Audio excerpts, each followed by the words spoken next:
Si os cuento esta historia, quizás nunca más veáis las cosas de la misma forma que yo las vi durante tantos años. ¿Sabéis esa sensación cuando descubres que toda tu vida ha sido construida sobre una mentira? Que las personas en las que más confiabas te estaban engañando de la forma más cruel posible? Hola, mis queridos, me llamo Benita, pero podéis llamarme Beni. Tengo 65 años y nací aquí en Andalucía en 1960. Hoy quiero compartir con vosotros una historia que guardé en el fondo de mi corazón durante más de 30 años. Una historia que casi destruyó mi fe, pero que al final me enseñó el verdadero significado de la fuerza. Antes de empezar, quería preguntaros desde dónde estáis viendo este video. Dejadlo en los comentarios ahí abajo. Me encanta saber que mi voz está llegando a tantos rinconcitos diferentes de nuestra España. Y si podéis, dejad ese like y suscribíos al canal. Eso ayuda mucho a esta señora para continuar contando sus historias de superación. Era marzo de 1991, y yo tenía 31 años cuando esta historia comenzó. Vivía en un pueblo pequeño aquí del interior de Andalucía, de esos pueblos donde todo el mundo conoce a todo el mundo, donde las novedades se extienden más rápido que el fuego en verano, y donde la palabra del cura o del pastor todavía tenía un peso sagrado en la vida de las familias. En aquella época, nuestra casa era sencilla pero acogedora. 3 habitaciones pequeñas, con suelo de terrazo, que yo fregaba todos los viernes hasta que quedaba reluciente. El patio era grande, lleno de árboles frutales que mi marido Manuel había plantado cuando nos casamos. Un naranjo frondoso que daba sombra al tendedero, un limonero que los niños adoraban, y algunas higueras que perfumaban el aire en los días de lluvia. Yo cuidaba un pequeño huerto pero productivo, donde plantaba perejil, cebolletas, pimientos y unas acelgas que eran la envidia de las vecinas. También criaba unas 15 gallinas camperas que ponían huevos grandes y amarillos, que yo vendía para ayudar con los gastos de la casa. Era una vida sencilla, pero tenía sus encantos y sus rutinas sagradas. Manuel trabajaba como albañil en el pueblo. Salía de casa a las 6 de la mañana con su fiambrera de aluminio y volvía solo al final de la tarde, siempre cansado, pero siempre con una palabra cariñosa para mí y para los niños. Era un hombre de pocas palabras, pero de mucho carácter. Nunca me levantó la voz, nunca llegó a casa oliendo a vino, y siempre decía que yo era la mujer más guapa del pueblo, incluso después de 2 hijos y algunos kilos de más. Nuestros hijos eran nuestra alegría. Juanito, de 8 años, un niño listo como él solo, que ya sabía leer mejor que muchos adultos y siempre llevaba los libros del cole debajo del brazo. María, de 6 años, era nuestra princesa, toda delicada y cariñosa, siempre pegada a mi falda, ayudándome a cuidar las plantas y las gallinas con esa seriedad de niña que se toma las cosas en serio. Nosotros íbamos a la iglesia católica del pueblo desde siempre. Así me habían criado a mí, y así estaba criando a mis hijos. El domingo por la mañana era misa de las 8, obligatoria para toda la familia. Yo siempre llevaba mi vestido azul marino con lunares blancos, que Manuel decía que me hacía parecer a las actrices del cine. Los niños iban arreglados como si fuesen a una fiesta, pelo peinado, zapatos brillantes, comportamiento ejemplar. Entre semana había novena los martes, a la que yo raramente faltaba, y en los días santos no nos apartábamos de la iglesia. Me gustaba la misa, la paz que sentía allí dentro, el olor a incienso mezclado con las flores del altar. Pero siempre sentí que faltaba algo en mi vida espiritual. Era como si tuviese una sed que nunca conseguía saciar completamente, unas ganas de entender mejor las Escrituras, de tener respuestas a preguntas que ni yo sabía bien cuáles eran. A veces me quedaba tumbada en la butaca del patio, después de comer, cuando los niños estaban en el cole y Manuel trabajando, mirando al cielo y preguntándome si realmente había entendido todo sobre Dios, si lo estaba haciendo todo bien, si habría algo más que yo pudiese hacer para sentirme más cerca de lo sagrado. Fue en una de esas tardes de inquietud espiritual, un jueves caluroso del mes de marzo, cuando 2 mujeres muy bien vestidas aparecieron en mi puerta. Llevaban faldas largas, blusas discretas de manga larga, el pelo siempre recogido en moños elegantes, y cargaban con bolsos de cuero marrón llenos de revistas coloridas y libros que parecían importantes. Eran las testigos de Jehová del pueblo, la hermana Concha y la hermana Dolores. Ya había oído hablar de ellas, claro. En un pueblo pequeño todo el mundo sabe quién es quién, y ellas eran conocidas por ir de casa en casa ofreciendo estudios bíblicos gratuitos. Algunas personas decían que eran un poco raras, que no celebraban cumpleaños ni Navidad, pero otras hablaban de que conocían la Biblia como nadie. La hermana Concha era una mujer de unos 45 años, con un rostro sereno y ojos bondadosos. Hablaba con una dulzura que conquistaba a cualquier persona. Tenía gestos delicados y una manera maternal que me recordaba a mi propia madre. La hermana Dolores era más joven. Debía de tener unos 35 años, casada, con niños pequeños, siempre muy educada y paciente, con una sonrisa sincera que daba confianza. Se presentaron con mucha educación, preguntaron por mi familia, elogiaron las flores de mi patio y después explicaron el motivo de la visita. Ofrecían estudios bíblicos gratuitos, muy didácticos, con libros coloridos y explicaciones claras sobre cosas que, según ellas, mucha gente no sabía sobre la Biblia. «Hermana Benita», dijo Concha con aquella voz suave, ¿se ha preguntado alguna vez por qué Dios permite tanto sufrimiento en el mundo? ¿O dónde están los muertos? ¿O cómo será la vida en el paraíso que Jesús prometió? Aquellas preguntas me llegaron al alma. Eran exactamente las cosas que yo me preguntaba en mis tardes de reflexión. ¿Cómo lo sabían? Era como si hubiesen leído mis pensamientos más íntimos. La Biblia tiene respuestas claras para todo esto, continuó la hermana Dolores. Pero a veces las iglesias no lo explican bien. A nosotras nos gustaría mostrarle algunas cosas maravillosas que están escritas en las Sagradas Escrituras, cosas que van a traer paz y esperanza a su vida. Os confieso que me quedé curiosa al momento. Siempre he tenido sed de conocimiento, desde pequeña. En el colegio, aún con todas las dificultades que una familia pobre tenía que enfrentar, yo siempre fui buena alumna, siempre quise saber más, siempre hice todas las preguntas que me venían a la cabeza. Y ahí estaban dos mujeres ofreciéndome conocimiento bíblico gratuito en mi propia casa a la hora que yo quisiese. Las invité a pasar. Les serví un café fresquito que acababa de hacer y empezaron a enseñarme algunas cosas en una revista colorida llamada Despertad. Las imágenes eran preciosas, las explicaciones parecían tener mucho sentido y respondían a mis preguntas con una seguridad y conocimiento que me impresionaron.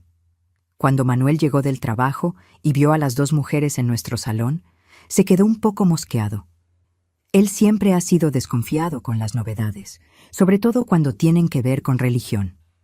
Las saludó educadamente, pero me di cuenta de que estaba incómodo. Después de que se fueron, me preguntó, «Benny, ¿qué querían esas mujeres aquí?» Le expliqué lo del estudio bíblico, las preguntas interesantes que habían hecho, cómo parecían conocer bien las Escrituras. Movió la cabeza, desconfiado. «Mujer, ya tienes tu religión, ¿para qué meterte con estas cosas? Esta gente se pasa la vida llamando de puerta en puerta, debe haber algo raro detrás». Pero yo ya estaba decidida. Quedé con ellas para que volviesen el jueves siguiente, a las 2 de la tarde, cuando los niños estarían en el cole y yo tendría tiempo para concentrarme en el estudio. Le dije a Manuel que era solo curiosidad, que quería conocer mejor, que no costaba nada escuchar. El jueves siguiente volvieron puntualmente a las 2. Trajeron un libro llamado «Podrás vivir para siempre en el paraíso en la tierra», con una portada preciosa mostrando personas felices en un jardín maravilloso, con animales mansos y frutas abundantes. Empezaron el primer capítulo, que hablaba del propósito de Dios para la tierra. Me quedé fascinada. Descubrí que según la Biblia, Dios creó la tierra para ser un paraíso eterno, que la muerte no era el plan original de Dios, que solo 144. 000 personas escogidas irían al cielo, pero que la gran mayoría de los justos vivirían para siempre aquí mismo en la tierra, pero transformada en un paraíso perfecto. Aquello era completamente diferente de todo lo que había aprendido en la Iglesia Católica. Allí siempre decían que el objetivo era morir e ir al cielo, que la tierra era un valle de lágrimas que teníamos que aguantar hasta la muerte. Pero aquella explicación de los testigos tenía mucho más sentido para mí. ¿Por qué iba Dios a crear una tierra tan bonita si el plan era que todo el mundo muriese y se fuese a otro sitio? Los estudios continuaron semana tras semana. Todos los jueves a las 2 de la tarde, la hermana Concha y la hermana Dolores venían a casa, siempre puntuales, siempre educadas, siempre trayendo conocimientos nuevos que me removían por dentro. Aprendí sobre las profecías bíblicas, sobre las señales de los últimos días, sobre cómo el mundo se estaba acabando y pronto Dios establecería su reino en la tierra. Descubrí que el infierno de fuego eterno no existía, que los muertos simplemente dormían hasta la resurrección, que Satanás sería destruido para siempre, y que habría una tierra nueva donde no existiría más muerte, ni dolor, ni sufrimiento. Todo aquello era demasiado maravilloso para ser verdad, pero ellas mostraban versículo tras versículo de la Biblia que demostraban cada afirmación. Yo lo comprobaba después en mi Biblia católica, y realmente estaba todo ahí escrito, solo que yo nunca me había fijado. Mis queridos que me estáis acompañando hasta aquí, ¿habéis pasado alguna vez por esa experiencia de descubrir algo que parecía demasiado perfecto? Yo estaba viviendo exactamente eso en aquellos primeros meses de estudio. Manuel se daba cuenta de que yo estaba cambiando. Yo hablaba sobre las cosas que estaba aprendiendo a la hora de cenar. Intentaba explicarle lo del paraíso, las profecías que se cumplían, lo privilegiados que éramos por estar viviendo en los últimos días, antes de la gran transformación. Él escuchaba todo con esa paciencia de hombre que quiere a su mujer, pero me daba cuenta de que estaba preocupado. A veces me decía, «Benny, estás muy cambiada. No sé si es para bien o para mal, pero estás cambiada». Pero yo sentía que había encontrado la verdad. Era una sensación increíble de descubrimiento, como si finalmente hubiese encontrado las respuestas que buscaba toda la vida. Las explicaciones eran lógicas, bien fundamentadas en las Escrituras, y me hacían sentir especial, elegida por Dios para conocer la verdad en una época en que pocos la conocían. Después de 6 meses de estudio intensivo, las hermanas me invitaron a asistir a una reunión en el Salón del Reino del Pueblo. Yo nunca había entrado ahí, solo pasaba por delante a veces y veía a la gente entrando y saliendo en los horarios de las reuniones. El salón era sencillo pero muy limpio y organizado. Tenía sillas en filas, un púlpito delante, y en las paredes algunos cuadros con escenas bíblicas. Lo que me impresionó fue la atmósfera de paz y orden que reinaba ahí dentro. Todo el mundo bien vestido, bien comportado, saludándose unos a otros con cariño genuino. Durante la reunión oí presentaciones basadas en la Biblia que eran muy superiores a cualquier sermón que hubiese escuchado en la Iglesia Católica. Los hermanos se sabían las Escrituras de memoria, hacían aplicaciones prácticas para la vida diaria y demostraban un conocimiento bíblico que me dejó impresionada. También conocí al cuerpo de ancianos de la congregación. Eran 5 hombres respetados en la comunidad, todos casados, con hijos, trabajadores honrados que dedicaban su tiempo libre a cuidar de la congregación sin recibir nada a cambio. Aquello me parecía mucho más correcto que tener curas célibes que cobraban dinero por predicar. El anciano coordinador se llamaba Jesús. Era un hombre de unos 50 años, alto y delgado, siempre muy bien vestido, con pelo canoso, siempre peinado con brillantina. Tenía una postura elegante, una voz firme y convincente, y conocía la Biblia como pocos. Era licenciado en empresariales y trabajaba en una empresa respetada del pueblo. Casado con la hermana Carmen, tenía 3 hijos ya adultos, todos ejemplares en la congregación. Cuando me saludó después de la reunión, sentí una paz muy grande. Habló sobre mi progreso en los estudios, elogió mi dedicación y dijo que se notaba que Jehová estaba bendiciendo mi búsqueda de la verdad. «Hermana Benita», me dijo con aquella voz respetuosa y cálida, «es una alegría ver a alguien con su hambre espiritual. Personas como usted son raras hoy en día. Jehová seguramente tiene propósitos especiales para su vida». Aquellas palabras me llegaron muy hondo. Ser reconocida por alguien tan respetado espiritualmente me dio una satisfacción que nunca había sentido. Era como si finalmente hubiese encontrado mi lugar en el mundo, mi verdadera identidad espiritual. Empecé a ir a todas las reuniones, 2 veces por semana, siempre llevando a los niños conmigo. Juanito y María se adaptaron bien. Les gustaron las presentaciones, los cánticos, el ambiente familiar que había en la congregación. Manuel a veces venía conmigo, pero la mayoría de las veces se quedaba en casa, respetando mi elección, pero sin involucrarse completamente. Los meses pasaron volando.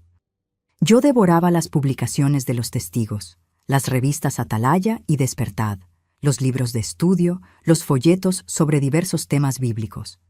Mi casa se llenó de literatura de los testigos, y yo pasaba horas estudiando y tomando notas. También empecé a participar en la obra de predicación de casa en casa. Todas las mañanas de sábado salía con otras hermanas a visitar las casas del pueblo, ofreciendo revistas y estudios bíblicos. Era una sensación increíble sentir que estaba ayudando a otras personas a conocer la verdad sobre Dios, que cada revista que ponía en las manos de alguien podría ser el inicio de la salvación de esa persona. En octubre de 1991, después de 7 meses de estudio intensivo, decidí bautizarme como testigo de Jehová. Fue una de las decisiones más importantes de mi vida.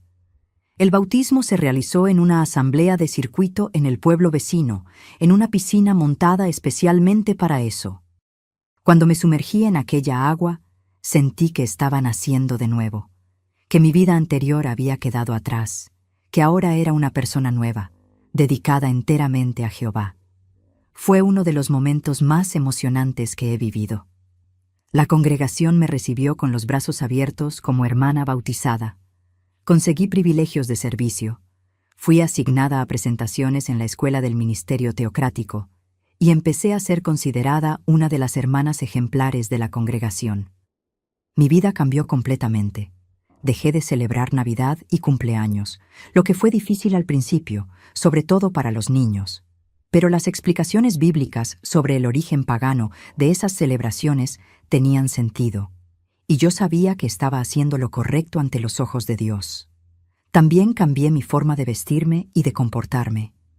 Pasé a usar faldas más largas, blusas más discretas, a evitar maquillaje excesivo. Cambié mi vocabulario, eliminando tacos y expresiones que pudiesen ofender la conciencia cristiana. Era una transformación completa de personalidad, pero me sentía más pura, más cerca de Dios. Manuel observaba todos esos cambios con paciencia. A veces me decía, «Benny, estás muy diferente. No sé si es para mejor o para peor, pero estás diferente». Yo le explicaba que eran cambios necesarios para agradar a Jehová, que una persona dedicada a Dios necesitaba comportarse de forma diferente al mundo. Él no protestaba mucho, porque veía que yo estaba contenta, que me sentía realizada con mi nueva vida espiritual. Los primeros 2 años como testigo fueron los más felices de mi vida espiritual. Me sentía especial, elegida, parte de un grupo selecto de personas que conocían la verdad divina en un mundo de mentiras religiosas. Participaba activamente en todas las actividades de la congregación, aumenté mis horas de predicación y me convertí en una de las hermanas más respetadas de la congregación. Fue a principios de 1994, ya con más de 2 años de bautizada, cuando el hermano Jesús me llamó para una conversación privada después de una reunión. «Hermana Benita», me dijo con aquella voz seria y respetuosa, «he observado su progreso espiritual excepcional. Usted es una de las hermanas más dedicadas que tenemos en la congregación. Por eso, me gustaría invitarla a algo muy especial». Mi corazón se aceleró. Ser llamada personalmente por el anciano coordinador era un honor enorme. Le pregunté de qué se trataba. «Nosotros tenemos un programa especial de estudios bíblicos avanzados para hermanas que demuestran potencial espiritual superior», me explicó. «Son estudios más profundos sobre profecías, sobre el papel de la mujer en la organización de Jehová, sobre preparación espiritual para los últimos días. Solo algunas hermanas elegidas participan. Me gustaría invitarla». Me emocioné hasta las lágrimas. Ser elegida para algo tan especial en la organización era un reconocimiento que jamás había soñado recibir. Acepté inmediatamente, aún sabiendo que los estudios serían los martes por la noche, y tendría que buscar la forma de que Manuel se quedase con los niños. ¿Qué tipo de temas se estudiarán?, pregunté, ansiosa por saber más detalles. Misterios profundos de las Escrituras, me respondió con una sonrisa paternal. Cosas que no son apropiadas para ser discutidas en reuniones públicas, conocimientos reservados para aquellas que demuestran madurez espiritual excepcional. Verá que será una experiencia transformadora. Salí de ahí en las nubes. En casa, le conté a Manuel sobre la invitación especial, sobre cómo había sido elegida entre tantas hermanas para participar en estudios avanzados. Él se quedó un poco mosqueado, como siempre se ponía cuando se trataba de novedades en la religión. Benny, ¿para qué necesitas más estudio? Ya estudias demasiado esas cosas. ¿Y ahora vas a tener que salir de casa por la noche también? Le expliqué que era un honor muy grande, que pocas personas eran elegidas para ese tipo de privilegio, que era una oportunidad de crecer aún más espiritualmente. No le gustó mucho, pero acabó aceptando, siempre que no llegase muy tarde a casa. El primer estudio especial fue programado para el martes siguiente, a las 7 de la noche, en una sala más pequeña en la parte trasera del Salón del Reino. Cuando llegué ahí, ya estaban presentes otras 3 hermanas que conocía bien. La hermana Consuelo, de 38 años, casada, siempre muy activa en la predicación. La hermana Carmen, de 42 años, viuda, una de las hermanas más respetadas. Y la hermana Esperanza, de 35 años, casada, madre de 2 hijos. Todas nosotras éramos consideradas hermanas ejemplares en la congregación, dedicadas, estudiosas, con buena reputación espiritual. Lo que me llamó la atención es que todas éramos mujeres guapas, bien cuidadas, de entre 30 y 40 años. Pensé que tal vez fuese casualidad. El hermano Jesús nos recibió con mucho cariño, agradeció nuestra presencia y explicó que aquellos estudios eran confidenciales. Dijo que no todos los hermanos de la congregación estaban preparados para recibir ese tipo de conocimiento avanzado y que nosotras, como grupo selecto, teníamos la responsabilidad de guardar aquella información para nosotras mismas. Recordad lo que Jesús les dijo a los apóstoles. Habló con solemnidad. A vosotras se os ha dado conocer los sagrados secretos del reino de los cielos, pero a los otros no se les ha dado. Por eso, guardad estas perlas espirituales en vuestros corazones. Aquello tenía todo el sentido para mí. Al fin y al cabo, si eran conocimientos avanzados, realmente no sería apropiado divulgarlos a personas que no tuviesen madurez espiritual suficiente. Me sentí como una de las discípulas especiales de Jesús, recibiendo enseñanzas a las que pocos tenían acceso. La sala era pequeña y acogedora, con algunas sillas dispuestas en círculo y una mesita en el centro. El hermano Jesús siempre traía un termo grande con agua fría y vasos de cristal, porque decía que los estudios profundos daban sed espiritual y era importante mantenernos hidratadas. Hacía cuestión de servir el agua personalmente a cada una de nosotras, siempre con mucho cuidado y gentileza. El agua es símbolo de la verdad en las Escrituras, explicaba, y nosotras necesitamos beber abundantemente de la verdad para crecer espiritualmente. El primer estudio fue sobre el papel de las mujeres fieles en la historia bíblica. Habló sobre Esther, sobre cómo tuvo que prepararse de forma especial para presentarse ante el rey Asuero, sobre cómo la pureza y la sumisión eran cualidades esenciales de la mujer que desea agradar a Dios. Fue muy interesante y edificante. Explicó cosas sobre las Escrituras que yo nunca había oído. Trajo interpretaciones profundas de los textos bíblicos y mostró cómo nosotras, mujeres modernas, podíamos aplicar aquellos principios en nuestra vida espiritual. Durante el estudio, sentí una sensación extraña. Después de beber el agua que él había servido, empecé a quedarme con sueño, una somnolencia profunda que me dejaba un poco confusa. Pregunté si era normal, y él explicó que era el Espíritu de Jehová actuando de forma especial. Vosotras estáis recibiendo revelación divina, dijo con voz suave y convincente. A veces el Espíritu Santo actúa tan intensamente que entráis en estado de meditación profunda, como los profetas antiguos. Es una señal de que sois recipientes especiales de la sabiduría de Jehová. Aquello me pareció maravilloso. Pensé que realmente estaba teniendo experiencias espirituales especiales, que Dios me estaba bendiciendo de forma única. Las otras hermanas relataron lo mismo, y todas nos sentimos muy privilegiadas y elegidas. Antes de continuar esta historia, quería pediros que dejéis en los comentarios desde dónde estáis viendo este video. Me da un calorcito en el corazón saber que mi voz está llegando lejos, que no estoy hablando sola. Aprovechad y suscribíos a este canal que ya ha ayudado a miles de mujeres por toda España. Los estudios especiales continuaron cada martes por la noche. Siempre el mismo grupo de 4 hermanas, siempre en la misma sala pequeña, siempre con el hermano Jesús sirviendo el agua fría antes de empezar el estudio. Los temas eran variados y siempre muy profundos. Profecías sobre los últimos días que no se enseñaban en las reuniones normales. El papel especial de las mujeres en el reino de Dios. Revelaciones sobre la vida en el paraíso que solo algunos elegidos conocían. Todas las semanas salía de casa a las 6:30 de la noche, después de cenar, dejando a los niños con Manuel. Él siempre se quedaba un poco preocupado, porque yo volvía tarde, a veces casi a medianoche, y siempre muy cansada. ¿Por qué duran tanto estos estudios, Benny?, me preguntaba. Sales a las 6:30 y llegas casi de madrugada. Le explicaba que eran estudios muy profundos, que a veces entrábamos en discusiones largas sobre interpretaciones complejas de las Escrituras, y que el tiempo pasaba sin darse cuenta. También le contaba sobre los momentos de meditación profunda que experimentaba, que él llamaba trance espiritual. El hermano Jesús dice que es el Espíritu de Jehová, actuando en nosotras de forma especial, le explicaba.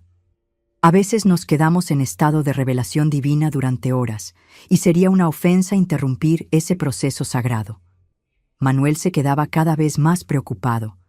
Decía que llegaba a casa con una apariencia extraña, un poco desconectada, a veces con dolor de cabeza, y siempre muy cansada. También se daba cuenta de que mi ropa a veces estaba un poco desarreglada, diferente de cómo había salido. Benny, no me parece normal que vuelvas siempre en ese estado.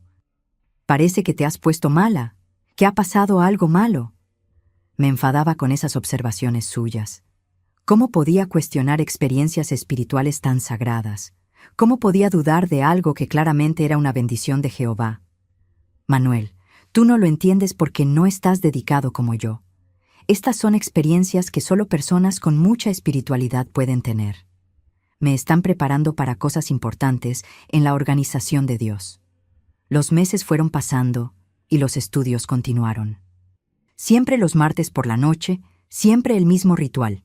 Llegábamos, nos sentábamos en círculo, el hermano Jesús servía el agua a cada una y después empezaba el estudio con temas cada vez más avanzados y confidenciales. Empecé a notar algunas cosas extrañas, pero siempre encontraba explicaciones espirituales para ellas. Por ejemplo, a veces me despertaba el miércoles por la mañana con dolores en el cuerpo que no conseguía explicar. Marcas moradas en los brazos, dolor de espalda, una sensación general de malestar físico. Cuando le mencionaba esto al hermano Jesús, siempre tenía una explicación. Hermana Benita, cuando el espíritu actúa intensamente en nuestros cuerpos, a veces hay reacciones físicas. Recordad que vuestro cuerpo está siendo usado como vaso sagrado para recibir revelaciones divinas. Es normal que haya algún malestar. Yo creía fielmente en esas explicaciones. Al fin y al cabo, si estaba teniendo experiencias espirituales tan especiales, tenía sentido que hubiese algún impacto físico. Era como los santos antiguos que tenían visiones y éxtasis místicos. También empecé a tener sueños muy extraños y fragmentados. Soñaba que estaba en un lugar oscuro, que alguien me tocaba de forma extraña, que oía voces susurrando cosas que no conseguía entender. Siempre me despertaba con una sensación de ansiedad y confusión. Cuando le conté sobre esos sueños al hermano Jesús, Dijo que eran visiones proféticas, que Jehová me estaba revelando misterios a través de los sueños, pero que aún no tenía madurez espiritual suficiente para entender completamente. Guardad esas experiencias en vuestro corazón, hermana, me decía. Con el tiempo, conforme vuestra espiritualidad crezca, comprenderéis el significado de esos sueños sagrados. Durante ese periodo, me di cuenta de que las otras hermanas del grupo estaban pasando por las mismas cosas. Todas relataban somnolencia durante los estudios, cansancio excesivo al día siguiente, sueños extraños y a veces pequeños malestares físicos. En una ocasión, escuché por casualidad una conversación entre la hermana Consuelo y la hermana Esperanza en el baño del Salón del Reino, antes de una reunión normal. Estaban hablando bajito sobre los estudios especiales. «Consuelo», oí susurrar a Esperanza, «¿has sentido algo extraño después de los estudios especiales?» Consuelo miró a los lados, comprobando que no hubiera nadie cerca, y respondió bajito, «Sí. Ayer mi marido me preguntó si me había hecho daño en algún sitio, porque tenía unas marcas moradas en el brazo que yo no recordaba haberme hecho. ¿Y tú?» «Yo también he tenido unos sueños muy raros», continuó Esperanza. «Sueños que parecen demasiado reales, ¿sabes? Como si no fuesen sueños de verdad. Y me despierto siempre con una sensación mala, como si hubiera pasado algo que no consigo recordar». Aquella conversación me removió mucho. Yo estaba experimentando exactamente las mismas cosas, y saber que las otras hermanas también estaban pasando por eso me inquietó por primera vez. ¿Sería casualidad que todas tuviésemos los mismos síntomas? ¿O habría alguna explicación espiritual más profunda? Decidí hablar con el hermano Jesús sobre esto en la próxima oportunidad. Durante una reunión normal de la congregación, en el descanso entre las charlas, me acerqué a él y comenté sobre las experiencias similares que todas estábamos teniendo. «Hermano Jesús», dije con la voz baja para no ser oída por otros, «he notado que yo y las otras hermanas del estudio especial estamos todas pasando por experiencias muy parecidas. ¿Será que esto tiene algún significado profético especial?» Sonrió de aquella forma paternal que siempre me tranquilizaba y puso la mano en mi hombro de forma respetuosa. «Hermana Benita, eso solo confirma que habéis sido elegidas por Jehová para recibir revelaciones especiales. Cuando el Espíritu Santo actúa de forma tan intensa en un grupo de personas, es natural que las experiencias sean similares. Estáis siendo moldeadas para un propósito divino muy importante». Sus palabras me tranquilizaron completamente. Claro que tenía sentido. Si todas estábamos siendo preparadas para algo especial en la organización de Dios, era obvio que pasaríamos por las mismas experiencias de crecimiento espiritual. Era una prueba más de que realmente éramos elegidas. Los estudios continuaron durante algunos meses más. Siempre los martes por la noche, siempre con el mismo grupo de hermanas, siempre con aquella rutina que ya se había vuelto familiar. El agua fría servida cuidadosamente por el hermano Jesús, los estudios sobre temas cada vez más avanzados, y aquellos momentos de somnolencia intensa que él interpretaba como trance espiritual. Durante ese periodo, me di cuenta de que nuestra relación con el hermano Jesús se fue volviendo cada vez más íntima y especial. Demostraba un cariño paternal por todas nosotras, siempre preguntaba por nuestra salud y bienestar, se preocupaba cuando alguna faltaba al estudio, y hacía cuestión de elogiar nuestro progreso espiritual en todas las oportunidades. En las reuniones normales de la congregación, siempre saludaba a las hermanas del grupo especial con abrazos más largos y cálidos de los que daba a las otras. Decía que éramos sus hijas espirituales especiales, que tenía un cariño especial por nosotras porque estábamos siendo moldeadas por Jehová para algo grandioso. Me sentía extremadamente privilegiada por tener esa relación cercana con el anciano coordinador. En la congregación era visto como un ejemplo de rectitud cristiana, un hombre íntegro y respetado por todos. Tener su atención especial y sus elogios constantes alimentaba mi ego espiritual de una forma que nunca había experimentado. En casa, Manuel continuaba demostrando preocupación por los cambios que notaba en mí. Decía que estaba más distante, más absorta en pensamientos, y que a veces hablaba de cosas sobre revelaciones y misterios que él no conseguía entender. «Benny, te estás volviendo muy rara con estas cosas de religión», me comentaba a veces. «Antes eras más sencilla, más natural. Ahora parece que estás siempre pensando en cosas complicadas que yo no entiendo». Yo interpretaba esas observaciones como señal de que realmente estaba creciendo espiritualmente, alejándome de las cosas mundanas que ocupaban la mente de las personas corrientes. Era natural que alguien que no tenía la misma dedicación espiritual que yo no consiguiera comprender mi transformación. «Manuel, así es como pasa cuando una crece espiritualmente», le explicaba con paciencia. «La Biblia dice que las cosas espirituales solo pueden ser entendidas por personas espirituales. Como tú no te dedicas como yo, es normal que no lo entiendas». Se quedaba callado cuando le hablaba así, pero me daba cuenta de que estaba cada vez más preocupado. A veces lo pillaba mirándome de forma extraña, como si estuviese intentando descifrar lo que me estaba pasando. El tiempo fue pasando y llegó el final de 1994. Ya participaba en los estudios especiales desde hacía casi un año y sentía que mi vida espiritual había alcanzado un nivel muy elevado. Era una de las hermanas más respetadas de la congregación, tenía privilegios especiales de servicio y me sentía verdaderamente cerca de Jehová. Fue un martes de principios de diciembre cuando algo diferente pasó durante el estudio especial. Aquella noche, solo yo y la hermana Carmen asistimos. La hermana Consuelo estaba con problemas de salud y la hermana Esperanza había viajado para visitar a familiares. El hermano Jesús pareció especialmente satisfecho de que fuésemos solo dos. Dijo que sería una oportunidad única de profundizar aún más en los estudios, que con menos personas él podría compartir conocimientos aún más específicos y reservados. «Esta noche será muy especial, mis queridas hermanas», dijo con aquella voz suave que siempre me tranquilizaba.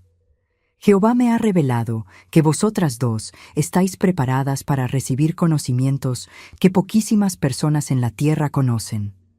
Preparad vuestros corazones para una experiencia espiritual transformadora». Me emocioné. Después de casi un año de preparación, finalmente sería considerada lo suficientemente madura para recibir los misterios más profundos de la organización de Dios. Era el reconocimiento que tanto deseaba de mi dedicación y crecimiento espiritual. Como siempre, nos sirvió el agua fría a las 2 antes de empezar el estudio. Pero aquella noche me fijé en que tardó más tiempo preparando los vasos, como si estuviese haciendo algo especial con el agua. Cuando me entregó mi vaso, noté que tenía un sabor ligeramente diferente, un poco amargo, pero pensé que quizás fuese porque el agua estaba más fría de lo normal. El estudio comenzó con un tema que nunca habíamos abordado antes: la preparación de las mujeres santas para servir como novias espirituales en el reino de Dios. Explicó que así como las vírgenes del templo en el Antiguo Testamento tenían que pasar por rituales especiales de purificación, las mujeres elegidas para posiciones elevadas en el reino también necesitaban ser consagradas de forma especial. «Vosotras sabéis que en el paraíso no habrá más matrimonio como lo conocemos hoy», explicaba con voz solemne. «Las mujeres fieles serán elevadas a un estatus espiritual superior, como las hijas de Jerusalén mencionadas en las profecías. Pero para eso necesitan pasar por un proceso de consagración que pocos conocen». Todo aquello era completamente nuevo para mí, pero sonaba muy lógico y especial. Al fin y al cabo, si había sido elegida para algo importante en el reino de Dios, tenía sentido que hubiese preparaciones especiales por las que necesitase pasar. Conforme continuaba hablando, empecé a sentir aquella somnolencia familiar, pero esta vez más intensa que nunca. Era como si mi mente se estuviese nublando cada vez más, y sus palabras me llegaban como si viniesen de muy lejos. «Ahora vais a experimentar la consagración espiritual», le oí decir con una voz que parecía hacer eco. «Permitid que el Espíritu de Jehová actúe a través de mí para prepararos como vasos sagrados». Después de eso, mi memoria quedó completamente fragmentada. Solo recuerdo sensaciones extrañas y confusas. Sentí que alguien tocaba mi ropa, que unas manos me tocaban de forma que no conseguía comprender. Oí susurros que no tenían sentido. Era como si estuviese en un sueño muy realista, pero sin conseguir controlar nada de lo que estaba pasando. En algunos momentos intenté abrir los ojos completamente o moverme, pero mi cuerpo simplemente no obedecía. Era una sensación aterrorizante de parálisis, como si fuese una muñeca siendo manipulada por otras personas. Y durante todo el tiempo oía la voz del hermano Jesús susurrando cosas sobre purificación espiritual, consagración sagrada y preparación para el reino. Cuando finalmente volví en mí, estaba sentada en mi silla como si no hubiese pasado nada. La hermana Carmen también parecía estar despertando de un trance similar, con esa expresión confusa y desorientada que ya conocía bien. El hermano Jesús estaba terminando el estudio con una oración, como si aquella hubiese sido una reunión normal. Miré el reloj de la pared y me asusté. Ya pasaba de medianoche. ¿Cómo era posible? Habíamos empezado a las 7 de la noche y no conseguía recordar dónde se habían ido más de 5 horas. Ha sido una noche muy especial, mis queridas hermanas, dijo el hermano Jesús con aquella sonrisa paternal. Habéis pasado por una experiencia de consagración muy profunda. Probablemente os sentiréis diferentes en los próximos días, más purificadas espiritualmente, más cerca de Jehová. Pero recordad, esto debe quedar entre nosotras. No todas las personas están preparadas para entender este tipo de experiencia sagrada. Salí de ahí con una sensación muy extraña. Era una mezcla de confusión, cansancio extremo y una inquietud que no conseguía explicar. Por primera vez desde que había empezado a participar en los estudios especiales, sentí que algo no estaba bien. En el camino a casa, la hermana Carmen y yo caminamos en silencio.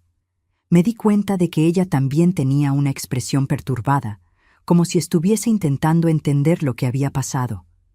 Cuando nos despedimos en la esquina donde nuestros caminos se separaban, me miró con una expresión extraña. «Hermana Benita», me dijo vacilante, «¿consigues recordar bien todo lo que ha pasado esta noche?»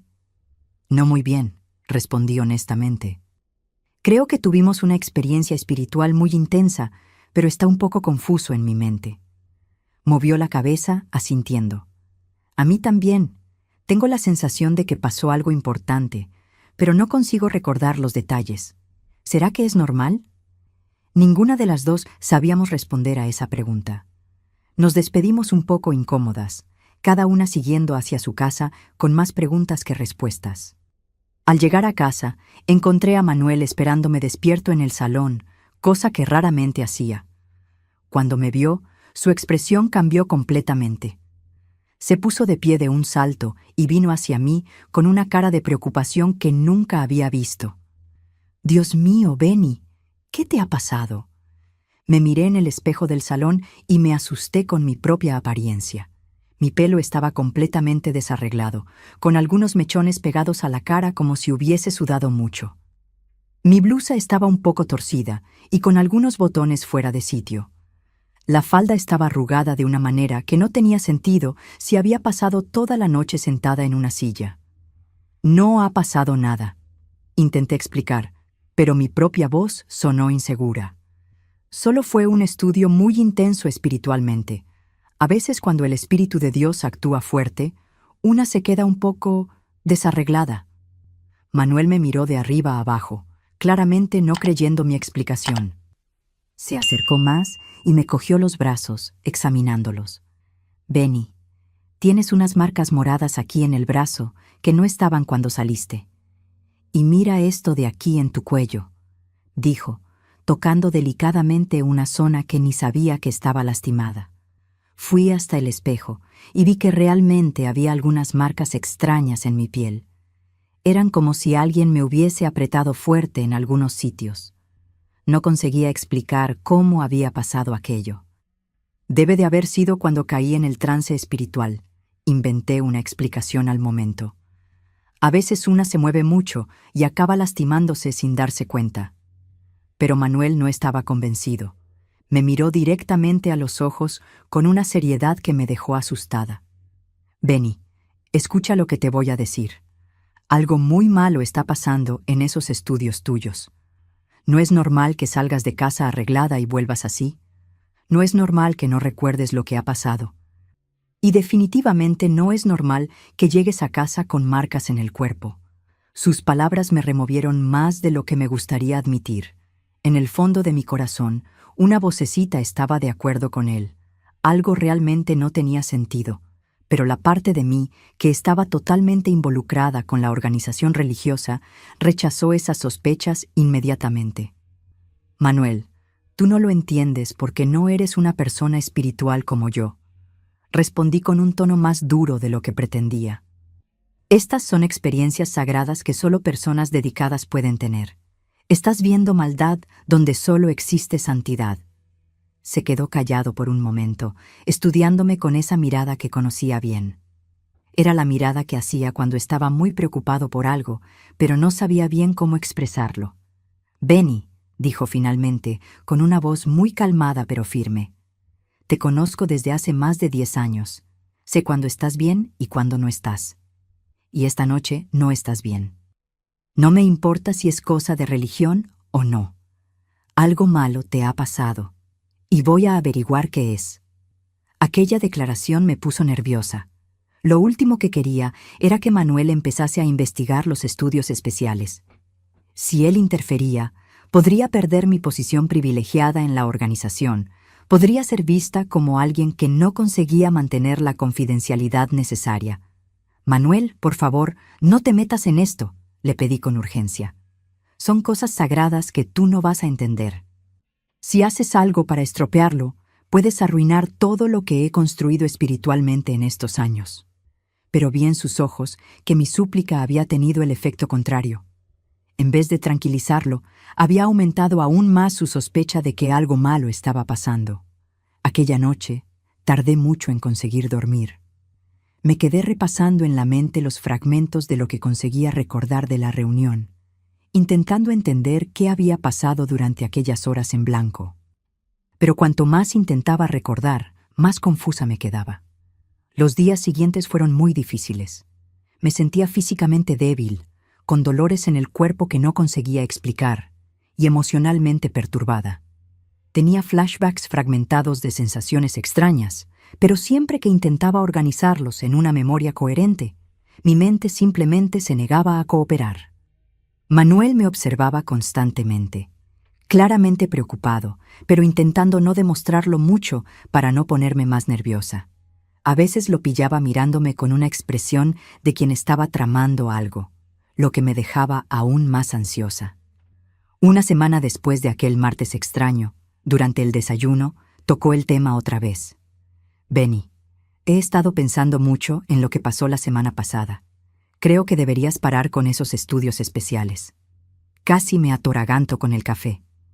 «¿Qué? Manuel, ¿estás loco?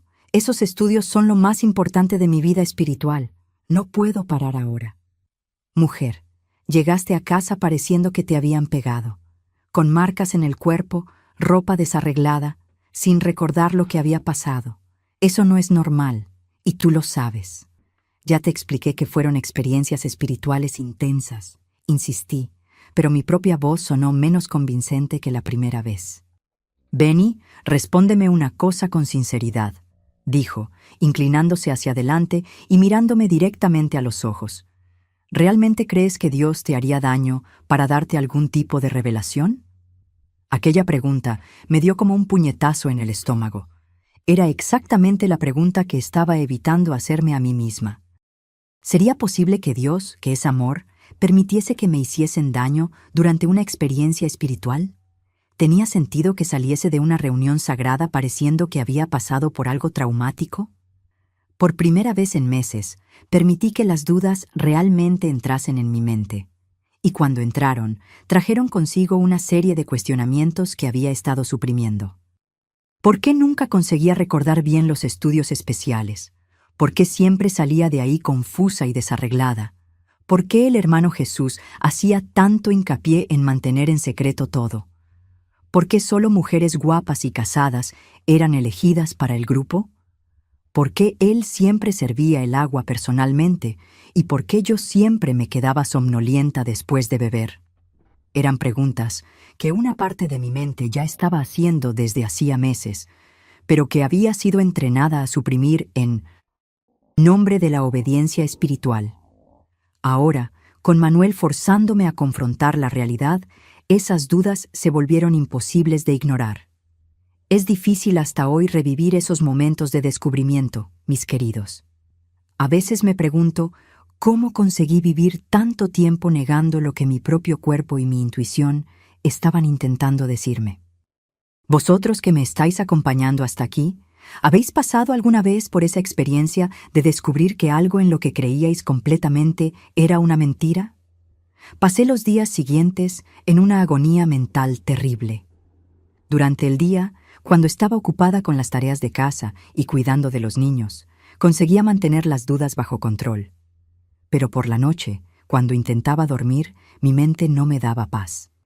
Empecé a analizar retrospectivamente todos los meses que había participado en los estudios especiales. Recordaba varias ocasiones en las que había despertado a la mañana siguiente con dolores y molestias inexplicables. Recordaba sueños fragmentados que siempre me dejaban con una sensación de ansiedad y violación. También empecé a prestar más atención a las otras hermanas del grupo. Durante las reuniones normales de la congregación, observaba sus expresiones, intentaba captar señales de que ellas también estaban pasando por las mismas dudas que yo. Fue un jueves, durante la reunión de la escuela del ministerio teocrático, cuando me fijé en algo que me dejó aún más inquieta. La hermana Consuelo estaba sentada algunas filas por delante de mí, y cuando se levantó para coger un libro que se le había caído, vi que tenía una marca morada en el cuello, muy parecida a las que yo había descubierto en mí misma. Aquello me dio un nudo en el estómago. Si ella también tenía marcas similares a las mías, significaba que no eran accidentes aislados o consecuencias de trances espirituales. Había un patrón, y ese patrón sugería algo mucho más siniestro que experiencias religiosas. Después de la reunión, intenté acercarme a la hermana Consuelo para hablar, pero parecía extrañamente evasiva. Cuando intenté sacar el tema de los estudios especiales, cambió de tema rápidamente y dijo que tenía que irse porque su marido la estaba esperando. Esa reacción me dejó aún más desconfiada. Si los estudios eran experiencias espirituales maravillosas, como el hermano Jesús siempre decía, ¿por qué ella parecía incómoda para hablar de ellos? ¿Por qué había tanto secretismo y incomodidad en torno a algo que supuestamente era sagrado? El martes siguiente se acercaba, y por primera vez desde que había empezado a participar en los estudios especiales, sentí miedo de ir. No era un miedo racional que pudiese explicar, sino una ansiedad profunda e instintiva que mi cuerpo parecía reconocer incluso cuando mi mente aún estaba confusa. El lunes por la noche, Manuel se dio cuenta de mi estado de nerviosismo y decidió confrontar la situación de una vez. «Benny, siéntate aquí que necesito hablarte en serio», me dijo, llamándome para sentarme a su lado en el sofá del salón. Sentí que había llegado el momento de la verdad. Tenía esa expresión determinada de quien había tomado una decisión importante y no iba a dar marcha atrás. «Mujer, te quiero más que a nada en esta vida, y por eso no puedo quedarme callado viendo cómo te destruyes. No sé qué está pasando en esos estudios tuyos, pero tengo la certeza absoluta de que no es nada bueno». «Manuel, por favor, no empieces otra vez con eso», intenté interrumpir, pero él levantó la mano, pidiendo que le dejase terminar. «No, Benny. Esta vez me vas a escuchar hasta el final. ¿Crees que no me doy cuenta de los cambios en ti? ¿Crees que no veo cómo te quedas después de esas reuniones? Llegas a casa pareciendo una persona diferente, lastimada, confusa, sin recordar lo que ha pasado». Sus palabras eran como cuchillos cortando a través de las defensas que había construido en mi mente. Por primera vez, estaba oyendo a alguien exteriorizar exactamente las preocupaciones que yo misma estaba sintiendo pero no tenía valor para admitir. «Y hay una cosa más», continuó con la voz aún más seria. «Ayer hablé con José, el marido de Consuelo. ¿Sabes lo que me dijo? Que ella también está rara después de esas reuniones de los martes.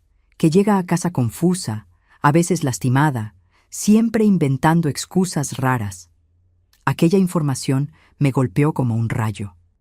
Si el marido de Consuelo también estaba preocupado, significaba que no era paranoia de Manuel. Realmente había algo pasando que los hombres, desde fuera de la situación, conseguían percibir mejor que nosotras, que estábamos involucradas.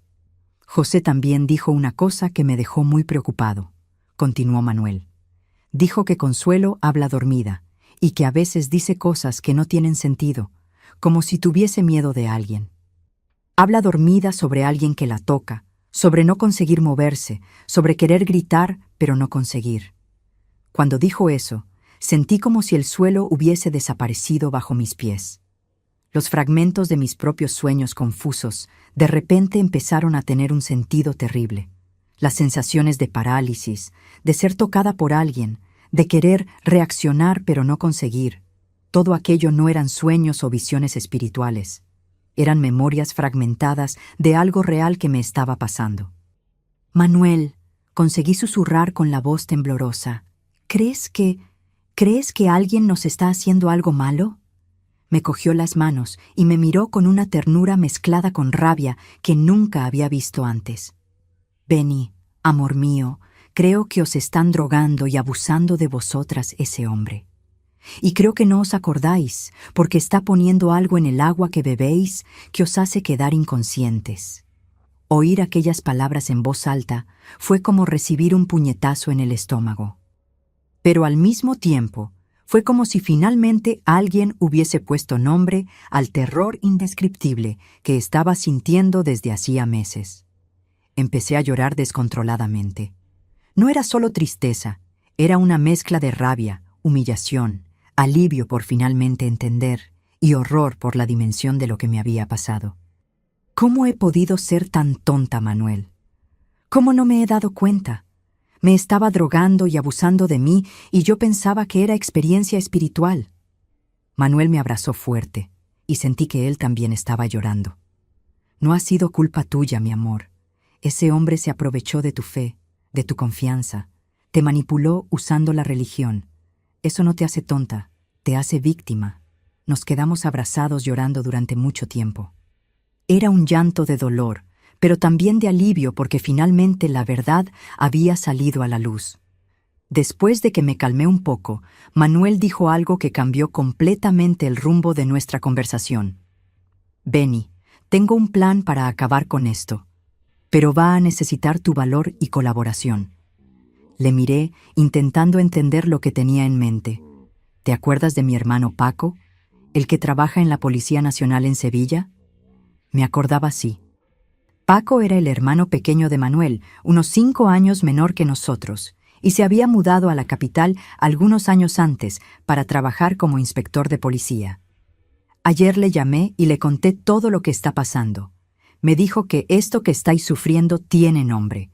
Se llama agresión sexual mediante engaño y asociación ilícita, y que la única manera de pararlo es pillando al criminal infraganti.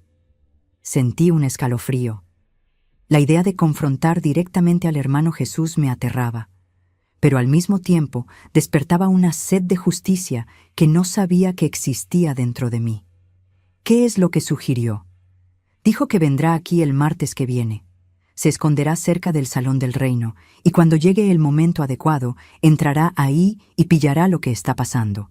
Pero para que salga bien, tú tienes que ir a la reunión normalmente, fingir que no sabes nada. La idea me aterrorizó. Tener que volver a aquel lugar, sentarme delante del hombre que había abusado de mí durante meses, fingir que todo estaba normal, era algo que parecía imposible de hacer. Manuel, no sé si puedo hacer eso. Solo de pensar en estar cerca de él otra vez, ya me dan ganas de vomitar. Sé que es muy difícil, mi amor, pero piénsalo así. Si no hacemos nada, él va a seguir haciéndoselo a ti y a las otras mujeres. Y probablemente empezará a hacérselo a otras también. Tienes la oportunidad de pararlo para siempre. Tenía razón. Si no tenía valor para enfrentarme a él, otras mujeres seguirían sufriendo lo que yo sufrí. Y tal vez fuesen mujeres más jóvenes, más vulnerables, que no tendrían ni siquiera un marido atento para sospechar que algo estaba mal. Pero, ¿Cómo va a conseguir tu hermano entrar en el salón? Siempre está cerrado con llave durante los estudios especiales. Va a llegar antes y se va a esconder en la parte trasera del terreno. Cuando vosotras estéis en la reunión, va a conseguir una manera de entrar sin ser visto. Dice que tiene experiencia con este tipo de operaciones. Aún estaba aterrada, pero empecé a sentir que tal vez hubiera realmente una oportunidad de hacer justicia. Después de meses sintiéndome impotente y confusa, finalmente había un plan concreto para acabar con aquel horror. ¿Y si sale mal? ¿Y si descubre que lo sabemos? Por eso mismo tiene que ser infraganti. Tu cuñado Paco va a llegar en el momento en que él esté haciendo cosas malas. No va a poder negarlo ni inventar excusas. Pasamos el resto de la noche planeando los detalles. Manuel se pondría en contacto con Paco para ajustar los últimos pormenores y yo tendría que actuar normalmente durante toda la semana para no despertar sospechas. La semana que precedió al martes de la operación fue la más larga de mi vida. Tenía que seguir participando en las actividades normales de la congregación, saludar al hermano Jesús como si no hubiese pasado nada, y fingir que estaba ansiosa por el próximo estudio especial. Fue una de las cosas más difíciles que he hecho en mi vida. Cada vez que lo veía, sentía una mezcla de asco, rabia y miedo que era casi insoportable. Pero sabía que necesitaba ser fuerte, por mi propia justicia y por la protección de otras mujeres. El lunes por la noche, Paco llegó de Sevilla. Era un hombre serio, profesional, que inspiraba confianza. Paco era un hombre de unos 40 años, más bajo que Manuel, pero con una presencia que imponía respeto. Tenía el pelo canoso en las sienes, bigote bien recortado y esos ojos atentos de quien estaba acostumbrado a desenmascarar mentiras y pillar criminales. Cuando llegó a casa aquel lunes por la noche, trayendo solo una maleta pequeña y una expresión seria, sentí que finalmente había alguien capacitado para ayudarnos a resolver aquella situación terrible. «Cuñada», me dijo, saludándome con respeto pero manteniendo una distancia profesional. «Sé que no debe ser fácil para ti hablar de esto, pero necesito entender todos los detalles de lo que pasa en esas reuniones. Solo así puedo planear bien la operación». Nos sentamos en la mesa de la cocina y durante más de 2 horas le conté todo lo que conseguía recordar sobre los estudios especiales. Hablé sobre el ritual del agua, sobre cómo siempre me quedaba somnolienta después de beber, sobre las lagunas de memoria, los dolores en el cuerpo, las marcas inexplicables, los sueños fragmentados que parecían memorias reales. Él lo apuntaba todo en una libretita pequeña, haciendo preguntas específicas sobre horarios, cantidad de personas presentes, distribución de la sala, rutinas del hermano Jesús. Era impresionante cómo conseguía transformar mi relato confuso y emocionalmente cargado en información técnica y objetiva.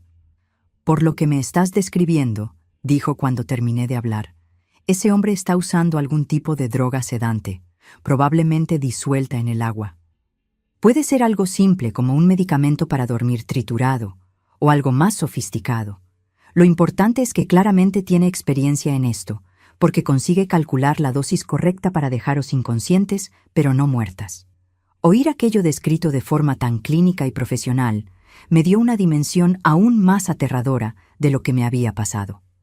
No había sido un accidente o un malentendido. Había sido un crimen calculado, premeditado, repetido semana tras semana durante meses. «La buena noticia», continuó Paco, «es que hombres como este suelen ser muy predecibles. Desarrollan patrones de comportamiento que raramente cambian, porque creen que están seguros. Eso hace que sea más fácil pillarlos». Explicó detalladamente cómo sería la operación del martes siguiente. Llegaría al pueblo por la mañana temprano, pasaría el día haciendo reconocimiento del lugar, identificando los mejores puntos de acceso al Salón del Reino y planeando su entrada. Hacia las 6 de la tarde se posicionaría en la parte trasera del terreno, en un lugar donde pudiese ver la entrada de la sala de los estudios especiales, pero sin ser notado. «El momento ideal para entrar es cuando él ya os haya servido el agua y empecéis a quedaros somnolientas», explicó. «En ese punto va a estar confiado de que estáis bajo los efectos de la droga y va a empezar a actuar. Es cuando voy a tener las mejores pruebas contra él. Baonta. La parte más difícil sería que yo tenía que beber realmente el agua drogada y fingir que estaba cayendo en el trance habitual. Paco me explicó que era fundamental para pillarle infraganti que el hermano Jesús fuese cogido en el acto de cometer el delito, no solo con la intención de cometerlo. Sé que es mucho pedirte que pases por eso una vez más, me dijo con sinceridad, pero es la única manera de garantizar que sea condenado y no pueda hacérselo a nadie más. ¿Puedes ser fuerte una vez más? Miré a Manuel, que me cogió la mano con fuerza, transmitiéndome toda la confianza y apoyo que necesitaba. Respiré hondo y dije que sí, que haría lo que fuese necesario para acabar con aquello. Hay una cosa importante que necesitas saber, dijo Paco. Aún estando bajo los efectos de la droga, probablemente vas a tener algún nivel de conciencia, porque tu organismo ya está acostumbrado a la sustancia. Intenta estar atenta a los sonidos a tu alrededor. Cuando oigas mi voz, vas a saber que ha llegado la hora de la justicia. Aquella noche, apenas pude dormir. Me quedé imaginando cómo sería revivir aquel horror una vez más, pero ahora sabiendo exactamente lo que estaba pasando. Era aterrador, pero al mismo tiempo sentía una determinación que nunca había experimentado antes. Ya no era una víctima pasiva, era una mujer luchando por su propia dignidad y por la protección de otras. El martes amaneció con un cielo cargado de nubes oscuras, como si hasta el tiempo estuviese reflejando la gravedad de lo que iba a pasar aquel día. Intenté mantener mi rutina normal, cuidando de los niños, haciendo las tareas domésticas, pero mi corazón latía acelerado todo el tiempo. Paco salió de casa muy temprano, dijo que iba a hacer el reconocimiento del terreno y después se posicionaría. Antes de salir, me dio algunas instrucciones finales. Llegar al salón a la hora habitual, comportarme normalmente y si algo salía mal, gritar lo más alto que pudiese. Recuerda, cuñada, pase lo que pase, no estás sola hoy. Yo voy a estar ahí y vamos a acabar con esto de una vez por todas. Las horas pasaron lentas como la miel. Comí sin conseguir sentir el sabor de la comida. Jugué con los niños sin conseguir concentrarme en los juegos. Intenté leer una revista sin conseguir entender una palabra de lo que estaba escrito. Mi mente estaba completamente centrada en lo que iba a pasar aquella noche. Hacia las 5 de la tarde empecé a arreglarme para ir al estudio. Elegí ropa que fuese fácil de recomponer después, por si se desarreglaba como siempre pasaba. Me peiné de forma sencilla, me puse solo un poco de carmín, y me miré en el espejo intentando parecer una mujer que no sabía que iba a ser víctima de un delito en unas horas. Manuel me acompañó hasta la puerta, y por primera vez en meses, me dio un beso largo antes de salir para el estudio. «Va a salir todo bien, mi amor», me susurró al oído. «Eres la mujer más valiente que conozco. Dentro de unas horas, esta pesadilla habrá acabado para siempre». Caminé hasta el salón del reino con pasos lentos, intentando controlar los nervios. A cada esquina que doblaba, a cada paso que daba hacia aquel lugar, sentía una mezcla de miedo y determinación crecer dentro de mí. Cuando llegué al salón, vi que las otras hermanas ya estaban llegando también. La hermana Consuelo estaba parada delante del edificio esperando a las otras, como siempre hacía. Cuando me vio, me saludó con la mano y sonrió, sin imaginar que aquella sería la última vez que seríamos víctimas juntas. «Buenas noches, hermana Benita», me dijo cuando me acerqué. «¿Cómo te sientes para el estudio de hoy?» «Estoy bien», respondí, intentando sonar natural. «Con ganas de ver qué ha preparado el hermano Jesús para nosotras hoy». La hermana Carmen llegó algunos minutos después, seguida de la hermana Esperanza. Todas nos saludamos unas a otras normalmente, como hacíamos todas las semanas, pero yo no podía dejar de pensar que tal vez fuese la última vez que ellas pasaran por aquella experiencia terrible sin saber lo que realmente estaba pasando. El hermano Jesús apareció en la puerta de la sala del fondo exactamente a las 7, como siempre hacía. Estaba impecablemente vestido, pelo peinado con brillantina, sonrisa paternal en los labios, cargando con el termo de agua y los vasos de cristal como si fuese un siervo dedicado de Dios. «Buenas noches, mis queridas hermanas», dijo con aquella voz suave que ya me daba náuseas. «Jehová seguramente bendecirá nuestro estudio esta noche. Venid, vamos a prepararnos para recibir la sabiduría divina». Le seguimos hasta la sala pequeña del fondo, y todo parecía exactamente igual que todos los otros martes de los últimos 2 años.